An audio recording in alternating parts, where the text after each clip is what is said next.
características bem importantes para a manutenção dos ecossistemas em geral.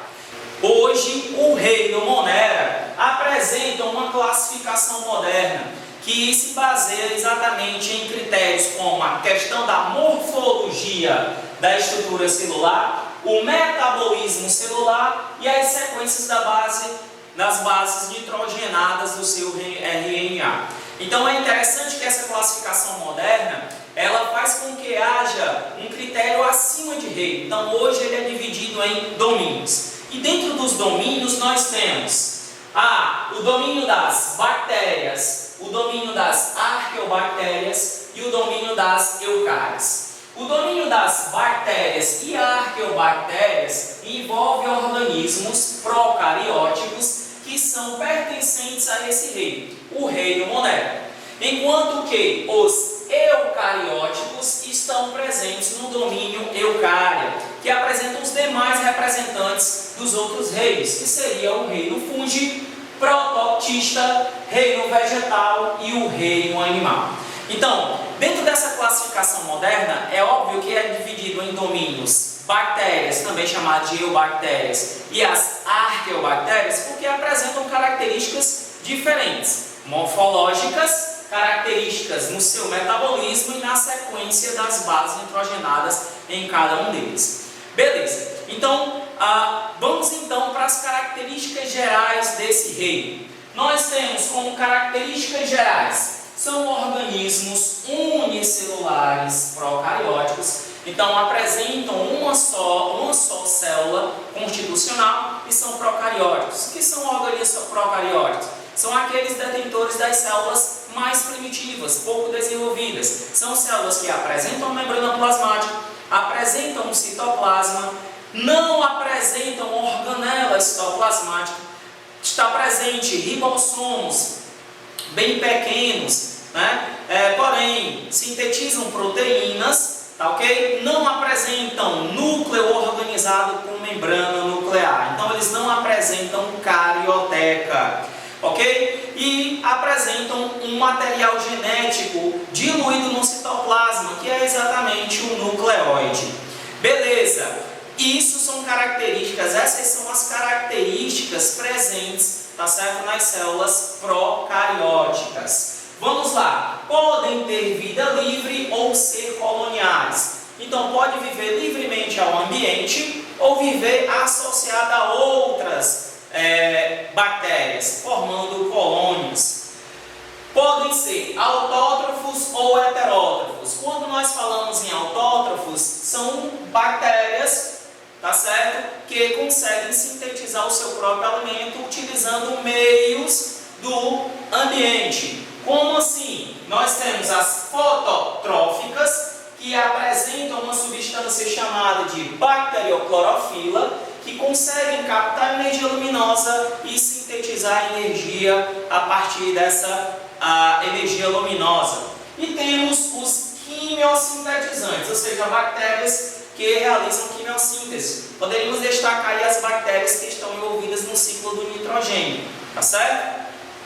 E as bactérias heterótrofas são aquelas que vão utilizar ou não o oxigênio como via de metabolismo energético. Essas bactérias heterótrofas não sintetizam seu alimento, então ele vai buscar o alimento na natureza, no meio, e a partir da obtenção desse alimento, ele oxida esse alimento, liberando a energia contida neles. Podem ser aeróbias, são bactérias que usam o oxigênio no seu metabolismo energético para oxidar esses nutrientes. Nós poderíamos destacar aqui, por exemplo, bactérias que são responsáveis pela eutrofização. São bactérias que se alimentam de matéria orgânica do meio, utilizando o oxigênio que está diluído na água.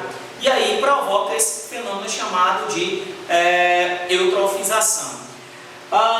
As bactérias anaeróbicas obrigatórias, essas não conseguem sobreviver na presença de oxigênio. Então elas são restritas ao oxigênio. Então daí anaeróbicas obrigatórias. E as anaeróbicas facultativas, que são bactérias que podem ou não usar o oxigênio como via dentro do seu metabolismo energético. Destacando aquelas bactérias responsáveis pelo processo de fermentação. Você pegar o vinho, por exemplo, no processo de fabricação do vinho, se o suco do vinho não estiver hermeticamente fechado, ao invés de ele fazer o processo fermentativo, ele vai fazer o processo respiratório, ou seja, ele vai utilizar o oxigênio propriamente dito. Ok? Então aqui nós temos as características gerais do reino Monera. Nós vamos então falar um pouquinho sobre as características das bactérias e das arqueobactérias. Vamos iniciar falando um pouquinho sobre as arqueobactérias. As arqueobactérias são bactérias que apresentam uma forma variada. Não apresentam na sua constituição da parede celular uma substância chamada de peptidoglicanos. São, no caso, polissacarídeos que vão constituir paredes celulares de bactérias, mas nas arqueobactérias não apresentam os peptidoglicanos. Tem uma maior semelhança com os seres eucarióticos do que com as próprias bactérias propriamente dito. Habitam ambientes extremos, por isso que elas são chamadas de extremófilas. E nós vamos já falar um pouquinho desses ambientes extremos. E dentro do curso evolutivo das suas estruturas celulares, eles sofreram poucas mudanças, tá certo? Agora, vale salientar, e você não deve esquecer nunca, que o que vai diferenciar as arqueobactérias das bactérias ou eubactérias é exatamente a ausência de peptidoglicano na parede celular e os processos de transcrição do DNA e síntese proteica são idênticos aos dos eucarióticos. Então, essas são as principais características que vão diferenciar as arqueobactérias as arqueobactérias das eubactérias ou bactérias propriamente dito. Beleza, então vamos para os ambientes extremófilos, né? Nós falamos com bactérias extremófilas. Nós temos as bactérias termoacidófilas, que são bactérias que vivem em ambientes cuja temperatura e acidez é elevada. Então, temperaturas que variam entre aí 0 e 100 graus e em ambientes extremamente ácidos. Bactérias halófitas são bactérias que vivem em locais cuja concentração de salinidade é extrema. Então, nós temos aí, por exemplo, bactérias que vivem lá no Mar Morto. Então, algumas dessas bactérias produzem energias a partir de moléculas chamadas de bacterorhodopsina. Então, elas sintetizam a energia para o seu metabolismo através dessa molécula de bacterorhodopsina.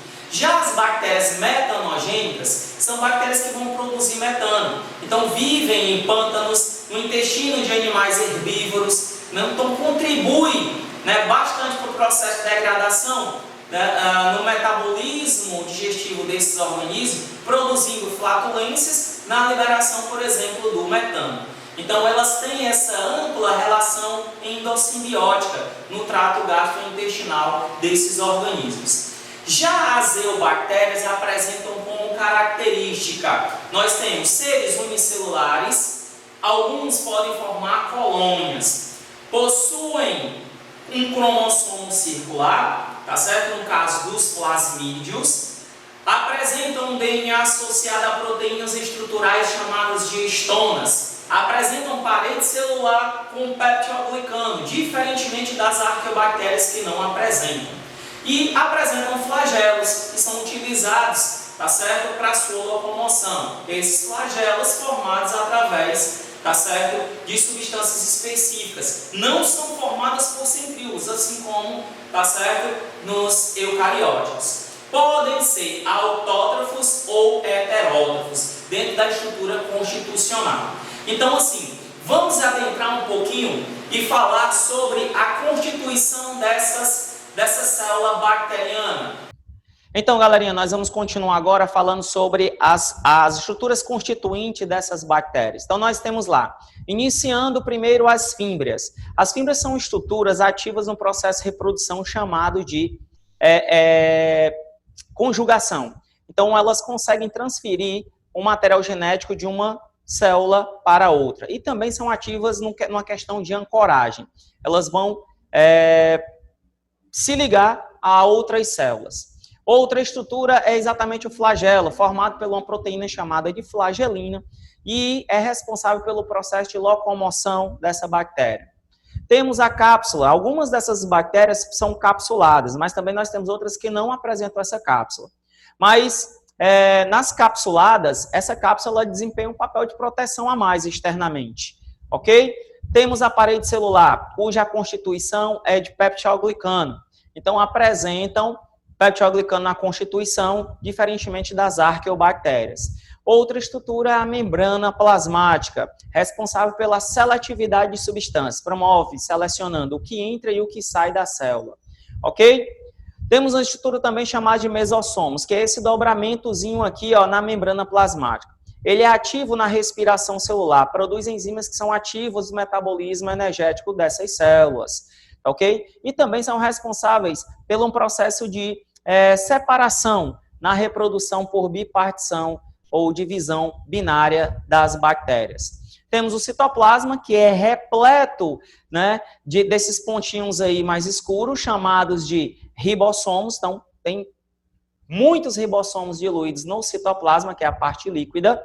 Temos, né, as enzimas ativas na respiração celular, que é exatamente aí proveniente aí dos mesossomos. E o nucleóide, que é uma estrutura onde o material genético está diluído no citoplasma, e não apresentam um envoltório nuclear. Se ele não apresenta um envoltório nuclear, isso significa que ele fica disposto. Então, fica exposto, no caso, ao próprio citoplasma das células. E o DNA associado aos mesossomos, ativo aí no processo de síntese de energia, associado também na reprodução, no caso, do DNA.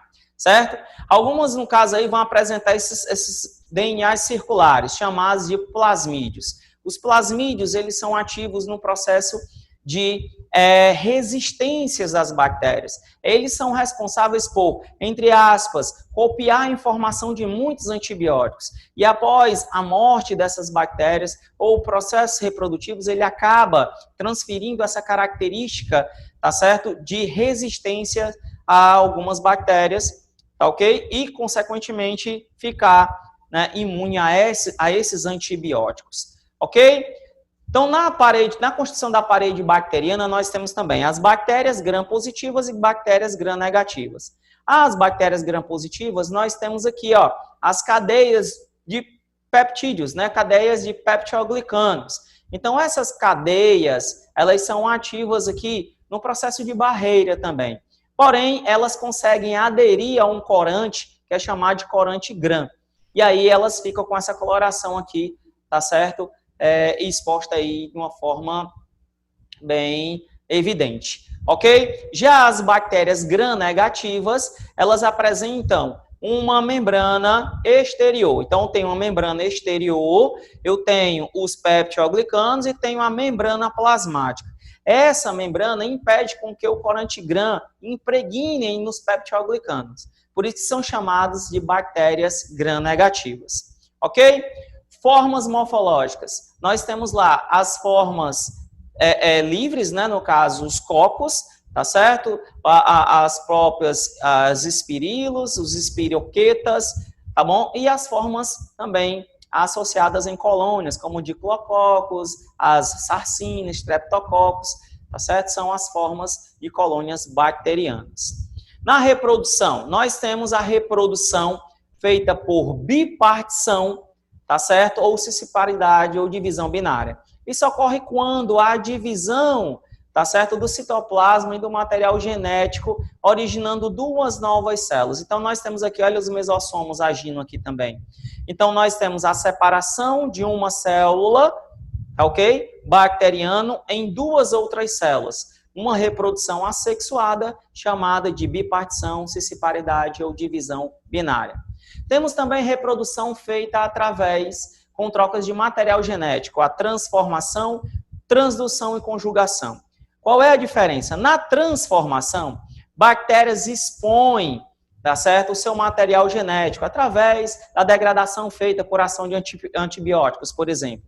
E esse DNA ele é fragmentado e fica livre ao ambiente. Algumas bactérias conseguem absorver esses fragmentos de DNA. Com essa absorção, esse DNA é incorporado à célula que foi absorvida, né? Que foi, no caso, né, absorveu esse fragmento, tornando-se, então, parte agora do próprio DNA dessa bactéria.